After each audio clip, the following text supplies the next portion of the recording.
Gulf దేశాధినేతలకు ప్రధాని Modi phone చేశారు. Bahrain, Saudi Arabia నేతలతో మోదీ మంతనాలు జరిపారు. గల్ఫ్ దేశాల్లో భారతీయుల భద్రతపై చర్చించారు ఆయన. బహ్రెయిన్, సౌదీల్లో దాడులపై మోదీ ఆందోళన వ్యక్తం చేశారు. భారత పౌరుల యోగక్షేమాలపై ఆరా తీశారు ఆయన. స్వదేశానికి తీసుకొచ్చేందుకు ఆయా దేశాలు ప్రత్యేక ఏర్పాట్లు చేసిన క్రమం. దానికి సంబంధించి బిగ్ బ్రేకింగ్ న్యూస్ చూస్తున్నారు. గల్ఫ్ దేశాల్లో ఉన్న భారతీయుల పట్ల ఆందోళన నెలకొన్న క్రమంలో గల్ఫ్ దేశాధినేతలకు ప్రధాని మోదీ ఫోన్ చేశారు. మరి ముఖ్యంగా బహ్రెయిన్, సౌదీ అరేబియా నేతలతో మోదీ మాట్లాడారు. గల్ఫ్ దేశాల్లో భారతీయుల భద్రతపై చర్చించారు ఆయన. బహ్రెయిన్, సౌదీల్లో దాడులపై మోదీ ఆందోళన వ్యక్తం చేశారు. ప్రస్తుతం ఇక్కడ అటు ఇటుగా అంటే గల్ఫ్ కంట్రీస్లో ఏకంగా 1 కోటి మంది భారతీయులు ఉన్నారు. దుబాయ్లో కావచ్చు, సౌదీలో కావచ్చు, ఇటు భారతీయులు మరి ముఖ్యంగా తెలుగు వారు కూడా అందరూ ఉన్న పరిస్థితి. ఈ క్రమంలో వాళ్ళని తీసుకొచ్చేందుకు ఇప్పటికీ భారత్ సిద్ధమవుతోంది. ఆ రెస్క్యూ ఆపరేషన్స్ అంటే మరి ముఖ్యంగా కాపాడాల్సిన ప్రదేశాలు ఉంటాయి కదా, కొన్ని ఎమర్జెన్సీ లొకేషన్స్. అటువంటి సందర్భం అంటే దుబాయ్ కావచ్చు, లేకపోతే సౌదీ అరేబియా, ఇక్కడ కాస్త దాడులు ఎక్కువ అవుతున్నాయి కాబట్టి ఫస్ట్ ప్రిఫరెన్స్ ఇచ్చే అవకాశం కనిపిస్తుంది. ఇటు ఇండియన్ గవర్నమెంట్, భారత ప్రభుత్వం ఎటువంటి వ్యూహంతో వెళ్తోందనేది. కానీ ప్రప్రథమంగా ఎవరైతే నీడ్ అనుకుంటూ ఉన్నారో అటువంటి లొకేషన్స్ నుంచి ఛాన్సెస్ ఉంటే అక్కడి నుంచి పట్టుకొచ్చేయాలి. గతంలో చూసాం, ఇది ఇజ్రాయెల్ కావచ్చు, లేకపోతే మిగిలిన దేశాల్లో ఎక్కడ ఉద్రిక్త పరిస్థితులు ఉంటే, ఎక్కడ యుద్ధం లాంటి పరిస్థితులున్నా వెంటనే అక్కడి నుంచి తరలించిన సందర్భం ఇరాన్ కావచ్చు. కాబట్టి ప్రస్తుతం భారత ప్రభుత్వం ఈ విషయమే ఆలోచిస్తోంది. గల్ఫ్ దేశాల్లో భారతీయులను సురక్షితంగా ఇటు భారత్కు తీసుకొచ్చేందుకు, తరలించేందుకు తగిన ఏర్పాట్లు చేయడం జరుగుతోంది. ఇప్పటికీ ఆయా దేశాధినేతలతో భారత్ చర్చిస్తోంది. ఇప్పటికీ ఇండియన్ ఎంబసీ అడ్వైజరీస్ జారీ చేసింది. ఎవరైనా ఒకవేళ రాలేని పరిస్థితులు ఉంటే ఎక్కడ వాళ్ళు అక్కడే ఉండండి. దాంతోపాటు కీలకమైన స్థావరాలుగా మాట్లాడుకునే ప్లేసెస్లో సెక్యూర్గా ఉండే ప్రయత్నం చేయండి. భారత ప్రభుత్వం ఎప్పటికప్పుడు మీతో టచ్లో ఉంటుంది. అండ్ రిమెంబర్, ఎవరైనా అక్కడికి వార్త చూస్తే, తెలుగు వాళ్ళు ఎవరైనా ఇటు అక్కడ ఈ వార్త చూస్తే కనుక ఒకటి గుర్తుపెట్టుకోండి, మీ ఇన్ఫర్మేషన్ అనేది ఫస్ట్ ఎంబసీకి అందించే ప్రయత్నం చేయండి. అఫ్కోర్స్ వాళ్ళకు ఉంటుంది, వాళ్ళకి మీరు అక్కడికి చేరుకోగానే వాళ్ళకి ఇన్ఫర్మేషన్, ఆ డేటా అంతా వాళ్ళ దగ్గరలో ఉండొచ్చు కాక, బట్ పోయేదే ఉంది. ఒకసారి ఒక ఇన్ఫర్మేషన్ పాస్ చేస్తే ఇలా ఉన్నాం, ఇక్కడ ఇలా ఉన్నాం, ఇటు పరిస్థితి అని చెప్పి ఒకసారి ఇన్ఫర్మేషన్ పాస్ చేస్తే కనుక రెస్క్యూ ఆపరేషన్స్ లేకపోతే అక్కడి నుంచి మిమ్మల్ని తీసుకొచ్చే ప్రయత్నం జరిగినప్పుడు కాస్త వాళ్ళకి ఎసెట్ అవుతుంది కదా, ఇంకా యాడ్ ఆన్ అవుతుంది కదా. అయినా ఉద్రిక్త పరిస్థితులు ఉంటాయి కనుక, ఎందుకంటే ఇది ఇంకా శృతి మించే అవకాశం కనిపిస్తోంది. ఎందుకంటే ఇరాన్ ఎక్కడ తగ్గేది లేదంటే వ్యవహరిస్తోంది. బహుశా ఇంకొక 3-4 రోజులు ఈ తీవ్రమైన పరిస్థితులు కంటిన్యూ అవ్వచ్చు.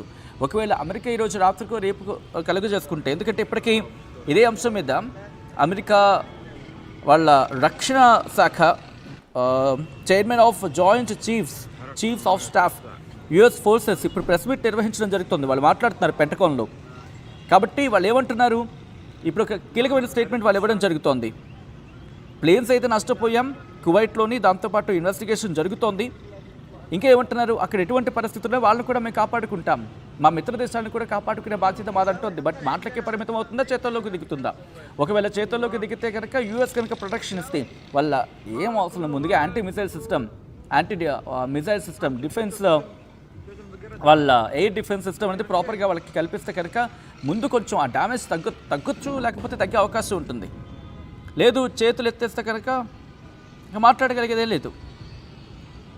అండ్ ఇప్పటికీ భారత్ వాళ్ళతో కమ్యూనికేట్ చేసే ప్రయత్నం చేస్తోంది. అంటే ఇక్కడ 2 సాధ్యాల గురించి మాట్లాడుకోవాలి. మొట్టమొదటిగా ఈరోజు రాత్రికి ఉన్న డెవలప్మెంట్ ఉంటుందా, ఈరోజు రాత్రి కావచ్చు రేపు ఉదయానికి ఉన్న డెవలప్మెంట్ ఉంటుందా? ఆ డెవలప్మెంట్ ఏంటి? అమెరికా కనుక ఎయిర్ డిఫెన్స్ సిస్టమ్ని వాళ్ళకి సపోర్ట్గా ఇచ్చింది అనుకున్నాను. గల్ఫ్ కంట్రీస్కి వాళ్ళకున్న ఎయిర్ డిఫెన్స్ సిస్టమ్ లేకపోతే గగనతల రక్షణ వ్యవస్థకి అమెరికా తోడైతే ఆ ప్రభావం కాస్త తగ్గచ్చు. కానీ గల్ఫ్ కంట్రీస్ ఏముంటున్నాయి, ఇది నేను అంటున్న మాట కాదు, గల్ఫ్ దేశాలు అంటున్న మాట స్వయాన. వాళ్ళ దగ్గర ఉన్న, అంటే అమెరికా దగ్గర ఉన్న ఎయిర్ డిఫెన్స్ సిస్టమ్ని ఇజ్రాయెల్కి పంపించేసింది, ఇజ్రాయెల్ని కాపాడుకునేందుకు అటువైపు పంపించేసింది అనేది స్వయంగా వాళ్ళే చెప్తున్న సందర్భం. కాబట్టి ఇప్పుడు కాస్త ఉద్రిక్తంగా మారే అవకాశం ఉంది. ఒకవేళ ఇదే కాంటెక్స్ట్ నిజమైతే అమెరికా కనుక ఈరోజు రంగంలోకి దిగి, ఇప్పుడే వాళ్ళు జాయింట్ ప్రెస్ కాన్ఫరెన్స్ అవుతోంది. జాయింట్ చీఫ్స్ ఆఫ్ స్టాఫ్ అని చెప్పేది ఉంది, వాళ్ళ యుఎస్ ఫోర్సెస్ ఇప్పుడే జాయింట్ ప్రెస్ మీట్ నిర్వహించడం జరుగుతోంది. ఒక స్టేట్మెంట్ అయితే క్లియర్గా ఉంది వాళ్ళ నుంచి, మిత్ర దేశాలను కాపాడుకుంటామని చెప్పి. అది మాటలకే పరిమితం అయితే కష్టం. బట్ అమెరికా చేతుల్లోకి దిగి గల్ఫ్ దేశాలను కాపాడే ప్రయత్నం చేస్తే కనుక అప్పుడు సక్సెస్ అవ్వచ్చు. అప్పుడు ఆ కాంటెక్స్లో ఇప్పటికే గల్ఫ్ దేశాలతో భారత్ టచ్లో ఉంది కాబట్టి వాళ్ళని తీసుకొచ్చే ప్రయత్నం. మీకు గుర్తుంటే కనుక ఐ థింక్ యుక్రెయిన్ రష్యా యుద్ధంలో భారత్ కలుగజేసుకున్నప్పుడు కొన్ని రోజుల పాటు కొన్ని గంటల పాటు ఆగితే అప్పుడు మనం తీసుకొచ్చాం. రెస్క్యూ ఆపరేషన్స్ జరిగాయి, అక్కడి నుంచి భారతీయులను తరలించిన సందర్భం కూడా. సో రెస్క్యూ ఆపరేషన్స్ కోసం యుద్ధాన్ని ఆపిన సందర్భం కూడా ఉంది. అండ్ యెమెన్ లాంటి ప్రదేశాల్లో కూడా రెస్క్యూ ఆపరేషన్స్ కొనసాగించాం. దాంతోపాటు ఇటు ఇజ్రాయెల్ అక్కడ కూడా అంతే. దాంతోపాటు మిగిలిన చోట్ల ఎక్కడైతే ఇబ్బందికరంగా ఉంటుందో వాతావరణం, అక్కడి నుంచి మన భారతీయులను తీసుకొచ్చిన విషయంలో. సో ఇప్పుడు భారతీయులకు ఎలాంటి ఇబ్బంది ఉండదు. ఎస్, నాగేంద్ర చెప్పినట్టుగా భారతీయులకు ఎలాంటి ఇబ్బంది ఉండదు. అప్పటికీ ఆయా దేశాల భద్రత కల్పిస్తున్నాయి. ఎందుకంటే పివి సింధు మాట్లాడారు, మంచు విష్ణు మాట్లాడారు, దాంతోపాటు చిరంజీవి చిన్న కూతురు శ్రీజ, మెగాస్టార్ చిన్న కూతురు శ్రీజ మాట్లాడారు. ఏమంటున్నారు? మేము ఉన్న ప్లేస్లో సేఫ్గానే ఉన్నాం అంటున్నారు. దుబాయ్లో కావచ్చు, సౌదీలో కావచ్చు, లేకపోతే ఎక్కడున్న వాళ్ళు అక్కడ మన భారతీయులు సేఫ్గానే ఉన్నాము. అండ్ ఆ దేశం రక్షణ అలాగే కనిపిస్తోంది, ఎయిర్పోర్ట్లో ఏర్పాట్లు చేస్తోంది, మమ్మల్ని జాగ్రత్తగా చూసుకుంటుందని చెబుతోంది.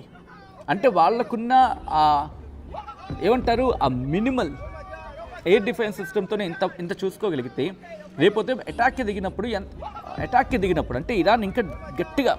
నేను ఎందుకు ఈ మాట అంటున్నానంటే అఫ్కోర్స్ చాలా తేలిగ్గా తీసుకోవచ్చు కాక, కొద్దిసేపటి క్రితం ఇజ్రాయెల్ ప్రధాని బెంజమిన్ నెతన్యాహు ఆఫీస్ని కొట్టిపడేస్తుంది. ఇది నేనన్న మాట కాదు, ఇరాన్ రివల్యూషనరీ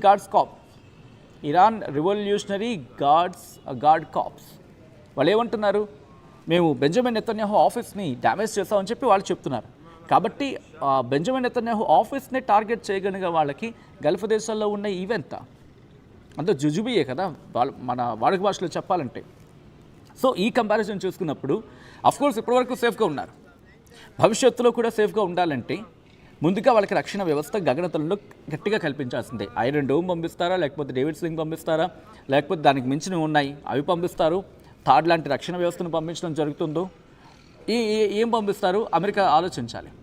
లేకపోతే కనుక ఇప్పటికే చెప్పుకొచ్చింది, ఇరాన్ ఏమంటుంది, కువైట్లో ఉన్న 3 అమెరికన్ ఫైటర్ జెట్స్ని మేము లేపేస్తూ ఉంటుంది. అచ్చచ్చచ్చ కాదు, అక్కడ కువైటే, I think Kuwait Qatar, subject the correction Kuwait అనుకుంటా, కువైటే వాళ్ళే ఇరాన్ అనుకొని మా విమానాన్ని లేపేశారని చెప్పి అమెరికా చెప్తోంది. సో ఇటువంటి సిచ్యువేషన్ ఉంది. దాంతోపాటు ఏ సమయంలో ఎటువంటి దాడులకు దిగుతారో తెలీదు. కాబట్టి భారత్ ఇప్పటికి కమ్యూనికేట్ అవుతోంది.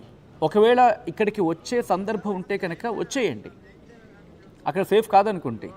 లేదు మీరున్న లొకేషన్స్ సేఫ్ అనుకుంటే కనుక అది మీ ఇష్టం. ఇంకా లేదు కాస్త పర్యవసానంలో మారే అవకాశం ఉంది, పరిణామాలు ఇంకా తీవ్రతరం అవ్వచ్చు అనుకుంటే కనుక it's good and better to land in India.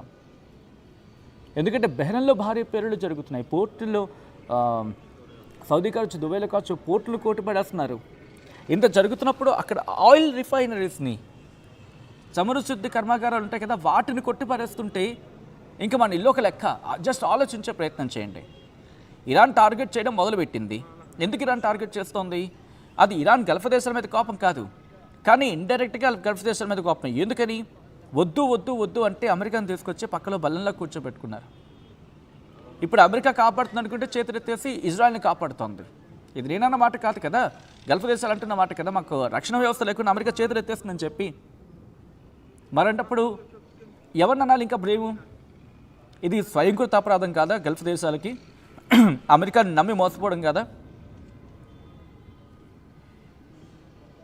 ఇటువంటి సందర్భంలో భారత్ ఎప్పటికీ చెప్పుకొచ్చింది, ఏదైనా డిస్కషన్స్ మాత్రమే, ద్వైపాక్షికంగా చర్చలు జరగాలి, కూర్చొని మాట్లాడుకోవాలని చెప్పి. అదే పరిస్థితి ప్రస్తుతం గల్ఫ్ దేశాలు, ఇరాన్ కావచ్చు, ఇరాక్ కావచ్చు, సిరియా కావచ్చు, లిబియా కావచ్చు, లేకపోతే లెబనాన్ కావచ్చు, దాంతోపాటు యెమెన్, ఇవన్నీ కూర్చొని మాట్లాడుకుంటే, గల్ఫ్ దేశాన్ని కూర్చొని మాట్లాడుకుంటే అమెరికా అవసరమే ఉంది. పాకిస్తాన్ లాంటి పకోడే దేశం కూడా ఈరోజు నేను సపోర్ట్కి వెళ్తాను అంటుంది తప్ప, అమెరికాకి అగైనెస్ట్ ఇరాన్కి సపోర్ట్గా వెళ్తానని తప్ప ఒక మిసైల్ ఎందుకు వేయదు? వీళ్ళకి గల్ఫ్ దేశాలకి ఆ మధ్య నేటో లాంటి ఒప్పందం కుదుర్చుకుంది కదా. మరి నేటో లాంటి ఒప్పందం కుదుర్చుకున్న